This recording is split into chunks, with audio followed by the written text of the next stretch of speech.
দর্শক, আইস বাক ইউটিউব চ্যানেলে আপনাদের স্বাগত জানাই। আজকের টপিকস, ভারত এই মুহূর্তে পৃথিবীর চতুর্থ লার্জেস্ট ইকোনমি। অ্যাকচুয়ালি গতকাল নীতি আয়োগের মিটিংয়ে নীতি আয়োগের সিইও মিস্টার সুব্রমণিয়াম এটা অ্যানাউন্স করেন যে ভারত এই মুহূর্তে জাপানকে বিট করে নাম্বার 4th ইকোনমি হয়েছে। এই মুহূর্তে ভারতের জিডিপির পরিমাণ 4.187 ট্রিলিয়ন। আমাদের সামনে এখন আছে তিনটি দেশ, তারা হলো জার্মানি, তারপরে চীন, তারপরে আমেরিকা। জার্মানির এই মুহূর্তে GDP 4.7 trillion US dollar. Actually IMF 3 বছর আগে একটা প্রজেকশন রিপোর্ট দিয়েছিল, সেখানে বলা হয়েছিল যে ইন্ডিয়া যেভাবে এগিয়ে চলছে জিডিপির দিক থেকে, সেখানে 2007-এ ইন্ডিয়া জাপানকে 2027-এ জাপানকে ক্রস করবে এবং 2030-তে জার্মানিকে ক্রস করবে। কিন্তু আমাদের গ্রোথটা এতখানি ভালো ছিল যে আমরা 2025-এই জাপানকে ক্রস করেছি। আশা করছি 2027 আমরা জার্মানিকে ক্রস করে যাব এবং আমরা পৃথিবীর তৃতীয় লার্জেস্ট ইকোনমি হয়ে দাঁড়াবো। অ্যাকচুয়ালি হঠাৎ এরকম হলো কী করে? 2014 সালে মোদি গভর্নমেন্ট আসার পর থেকে ফিনান্সিয়াল সেক্টরে কিন্তু ড্রাস্টিক্যাল চেঞ্জ আনা হয়। যেরকম মানে ভারতের মধ্যে একটা বৃহৎ দেশ, যেখানে এত জনসংখ্যা এবং varieties of man power, varieties of industries, technology, সেখানে সরকারের পক্ষে একা চালানো সম্ভব নয়। সেটা মোদি গভর্নমেন্ট বুঝতে পেরেছিল।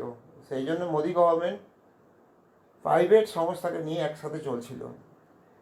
তাতে দেখা গেছে অ্যাজ অফ ডেট ভারতের এই টোটাল জিডিপিতে প্রাইভেট সেক্টর 63% কন্ট্রিবিউট করেছে। সেই ক্ষেত্রে সরকার কিন্তু বিভিন্ন রকম অনুদান প্রাইভেট সেক্টরকে প্রদান করে এসেছে এবং ভবিষ্যতে আরও প্রদান করবে। ভাবুন, লাস্ট 10 বছরে ইন্ডিয়ার যে ডেভেলপমেন্ট হয়েছে সেটা কিন্তু আমরা দেখতে পাই। মানে তো রোড অ্যান্ড ইনফ্রাস্ট্রাকচার, যেভাবে ব্রিজ, তারপর power plant, oil refinery, military capability, sports complex, মানে প্রত্যেকটা জায়গায় কিন্তু গভর্নমেন্ট টাকা ঢেলেছে।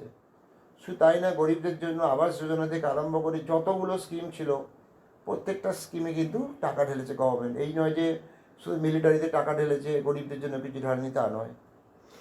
এটা একটা ইউনিফর্ম ম্যাটারে এটা করা হয়েছে এবং ভবিষ্যতে আরও বেশি করে করা হবে।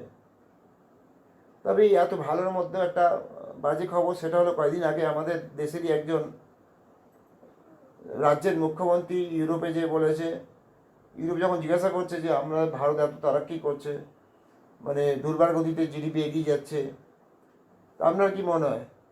তখন সেই মুখ্যমন্ত্রী বলে, ও কাগজে কলমে অনেক কিছু হয়, আমরা তো জানি কী হচ্ছে। মানে এই ধরনের নোংরা চিন্তাভাবনাগুলো আমাদের দেশের যারা বিরোধী পক্ষ তাদের কিন্তু মাথা থেকে সরাতে হবে, নাহলে কিন্তু সরকার কাজ করতে পারবে না। প্রত্যেকটা পদে বিরোধীরা যদি সরকারকে আটকে দেয়, কী করে কাজ করবে? এটা কখনো সম্ভব? আমরা যদি ধরুন আমরা মিলিটারি বাজেট, অনেকে বলছে মানে যাদের আমাদের যারা মাকু আছে, সারা ভারতবর্ষের সবচেয়ে নিকৃষ্ট প্রজাতির একটা রাজনৈতিক দল সিপিআইএম, তারা হঠাৎ করে বলছে যে গরিবের জন্য কি হচ্ছে। আরে গরিবের জন্য কি হচ্ছে তো তোরা বলছিস না কেন? যারা 5টা 6টা করে বাচ্চা পয়দা করছে সেখানে যাচ্ছিস না কেন? চামড়া গুটিয়ে দেবে। ভারতে 150 কোটি জনসংখ্যা, জিডিপি নিয়ে কী করবেন? জিডিপি পার ক্যাপিটাল জিডিপি তো কম হবেই। জাপানের জনসংখ্যার সাথে ইন্ডিয়ার জনসংখ্যা তুলনা করলে চলবে? ইডিয়েটের মতো কথাবার্তা এই সিপিএম পার্টিটা, এতে কোনো কন্ট্রিবিউশন নেই সিপিএমের। তো আজ আমরা যেটা দেখছি যে প্রতিবেশী রাষ্ট্র, বিশেষ করে পাকিস্তানকে চীন যেভাবে সাপোর্ট করছে, খুলেআম সাপোর্ট করছে। সাপোর্ট মানে কি? পাকিস্তান অ্যাজ ই পাকিস্তান একটা চীনের অঙ্গরাজ্য। সেখানে ইন্ডিয়া কী করবে? ইন্ডিয়া যদি মিলিটারি পাওয়ার না বাড়ায় তো ইন্ডিয়া অ্যাটাক করে নেবে। তো ইডিয়েট সিপিএম পার্টি বোঝে না এই ধরনের জিনিসগুলো। এই পার্টিকে ব্যান করা উচিত, ইডিয়েটিক পার্টি। ভারতীয় ডিফেন্স সেক্টরে যেসব মেজর ডিসিশন নেওয়া হয়েছে, ধরুন 36টা রাফায়েল নেওয়া হয়েছে এবং 30টা SU-57 fifth generation stealth type fighter jet Soviet ইউনিয়নকে অর্ডার দিতে চলেছে। অ্যাটম বম ক্যারিয়ার অলরেডি আমরা দুটো নিয়েছি এবং একাধিক যুদ্ধজাহাজ তৈরি করেছে। অতএব ভারত কিন্তু প্রত্যেকটা অ্যাঙ্গেলে কিন্তু এগিয়ে যাচ্ছে। একটা দেশ যখন উন্নতি করে কিন্তু সমস্ত অ্যাঙ্গেলেই কিন্তু উন্নতি করে। স্পোর্টসে দেখেছেন আমরা কীভাবে এগিয়ে যাচ্ছি। তো আমরা এইটুকু রিকোয়েস্ট করবো প্রত্যেকটা বিরোধী রাজনৈতিক দলদের, তারা যেন মেপে কথা বলে এবং জনসংখ্যার ব্যাপারে কিন্তু আমাদের যথেষ্ট চিন্তা করতে হবে। আমরা নাম্বার 1 হয়ে যাওয়ার পরেও দেখা যাবে, আমরা যদি যেটা প্রজেক্টেড ফিগার আছে 2001-50তে আমরা ওয়ার্ল্ডের লার্জেস্ট ইকোনমি হয়ে যাব। তখন দেখা যাবে হয়তো আমাদের জনসংখ্যা 200 crore। তাহলে আমরা যেই দেশ সেই দেশেই থাকবে, তো আমাদের জনসংখ্যা কমাতে হবে। জনসংখ্যা কমাতে হয় মানে কি দুটোর বেশি বাচ্চা পয়দা করা চলবে না।